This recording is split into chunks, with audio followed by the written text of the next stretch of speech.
So in this video, you'll learn the 3 levels of resilience. So these are 3 things you need to connect to if you're going to have the best chance you can of bouncing back from pressure and stress, staying sane, being graceful, being happy, having good relationships when things are tricky. So this model came from when I was working with the LGBT community in Moscow. They have kind of a rough time of it, and they're asking me, like, how do we cope with the stress while we're doing our campaigning and the politics and the difficult things they've got going on in their lives? I said, well, it's a short workshop. I said, let's just cut to the chase. There's 3 things you need. You need to connect yourself. So that's mindfulness, bodyfulness, feeling your body, connecting to our own how we are, our own thoughts, our emotional state, and then regulating that as well. So being able to think positively, being able to center, look at my centering videos, being able to calm the body down, being in touch with ourselves, our needs, our self-care, all that good stuff. That's our foundation for well-being, what we eat, sleeping, all the good physical stuff that's there. So connect to ourselves, our basic needs, our basic well-being, managing our state, for example, with centering. The second connection is to other people. So we're not in this alone.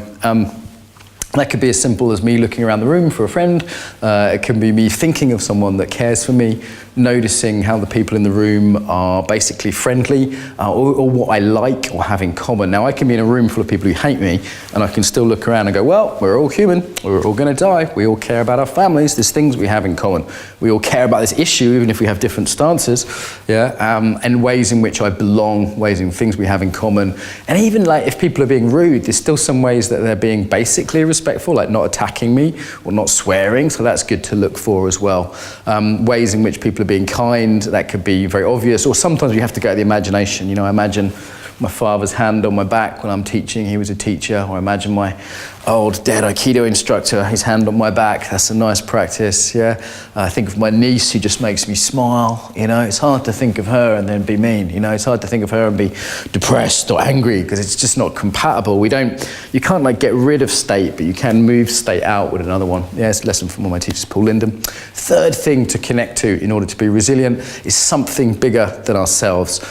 This idea of something bigger coming through us, like asking myself, what do I really care about? What am I in service to?